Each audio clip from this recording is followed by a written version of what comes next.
Good evening, my name is Shannon Kringen, and you're watching Goddess Still skin, crumple still skin, amazed at the orange mont, crumple still skin, stripe there, volt this, volty rinsing it off, undulate morph melded, zoom away, crumple still skin.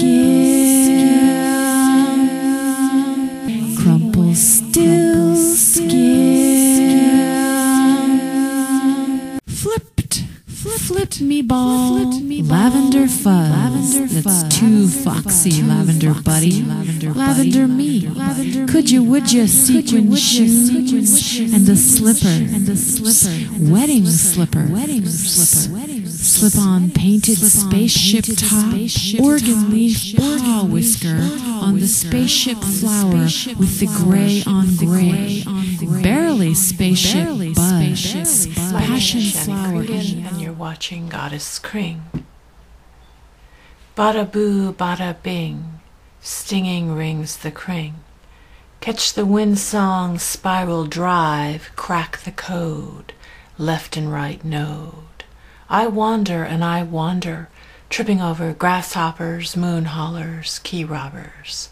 Enchanted lands, smoky hands, rough and cracked. Take this sand and stand alone, all one. I present the present, desert the desert. Exercise bring, exorcism cleanse. Shaka shaka, shaka shaka, shaka shaka.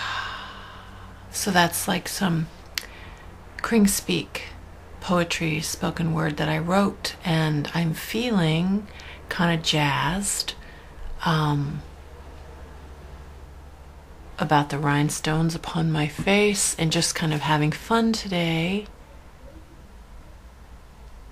Feeling excited about the life coach that I'm working with and feeling refreshed. Been meditating, been listening to this spiritual meditation CD that I got at my favorite spiritual bookstore, and feeling kind of silly right now, a little goofy, a little silly, having a little fun. So now a little bit more seriousness here with my tattoo, which is be yourself no matter what they say. I made up this symbol and had it tattooed upon my arm way back in the early 90s when I was dancing at the Lusty Lady. For those of you who don't know, that's one of the controversial things that I've done, is danced at the Lusty Lady, and that was in my early 20s. I'm now 40, and I am zooming in the camera there. So right now it is August of 2009. I've done my show every week for 13 years pretty much, and I have been twittering a lot, online a lot. I'm on many different social network websites and volunteering, helping out with concerts. I helped out with the Jewel concert and the Joan Baez concert the other night, and it was really beautiful helping out with Joan Baez.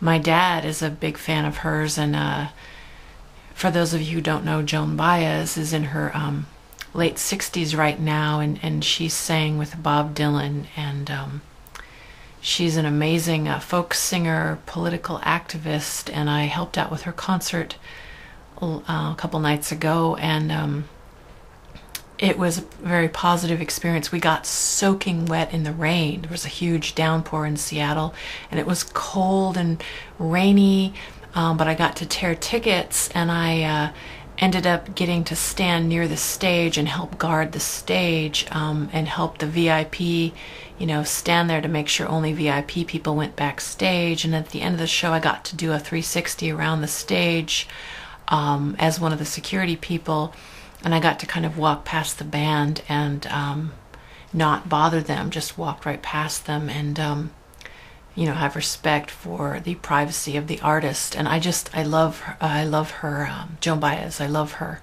voice and her music. She's a great songwriter. And my dad took me to see her in 1977 in San Diego when I was only 9 years old, in 1977 in San Diego, and it was great to hear her sing. And then 32 years later I heard her sing again, and it was a beautiful experience. And I do love being around large crowds when there's a performer performing. I fantasize about actually being on stage and singing or dancing or acting. I've done a little bit of poetry performance, and I've been in a couple plays, but I haven't done any really big, a lot of performing. But I would like to do more maybe in the future. But seeing Joan Baez sing was just beautiful, and there's this feeling of communion between the artist and the audience. There's a sacred space that's created, a really, really beautiful, magical feeling when a performer is on stage, vulnerable, singing from their heart and their soul, and singing a beautiful song that they wrote. There's this just feeling of unity, and I brings tears to my eyes when I experience it. The Jewel concert was actually quite good too. Jewel sang songs that she wrote and beautiful melodies, and then she told little stories in between the songs. And some of my best experiences in life have been when I'm at a concert of a musician that I really like, and there's just this feeling of love between the audience and the performer, and it's beautiful. And I've done about maybe 40 or so performances. God, like 10 years ago, a friend of mine excuse me, books bands in the Seattle area at different bars, and he invited me to do poetry in between bands. And sometimes the audience is, it wasn't the right audience for me, because they were just there to get drunk and listen to loud, obnoxious music, real raunchy rock and punk and all that, which is kind of cool music. But when you're reading poetry, it's probably not your audience. But I kind of did okay with it. I did some cool stuff, and dealt with some rude people sometimes, the audience. But to make a long story short, I love being on stage with a microphone, with stage lights, and I tend to feel fairly comfortable. I get really nervous before. And once I'm up there with the microphone, I love microphones. It makes me high to hear my voice on the mic. And so I enjoyed reading my poetry and wish that I could turn it more into music. So I do have a desire to perform, and but I'm kind of shy at the same time. And I think my work ethic isn't as good as I want it to be. So, and as you can see, my hair right now is kind of an odd shade of purple. I don't know if it really shows on the camera that well. It doesn't matter, it's just hair. But I layered it, I streaked it blonde. It was too extreme, it looked silly, I thought. I put red in it, didn't like that, tried to remove the red, and it turned this kind of odd shade of purplish magenta. So I'm just going with it, letting it grow. I kind of want to do it bright Kelly green. We'll see if I have the courage to do that. Bright Kelly green. So I do have the desire to be on stage and perform. I once auditioned and got into a 4-year acting conservatory in Seattle at one of the famous colleges around here, and I kind of freaked out. I auditioned and got in. I did Shakespeare. I did part of Romeo and Juliet, and I did part of a Sam Shepard play. So I had to do a classic, Shakespeare, and then a modern, which I chose Sam Shepard, great playwright.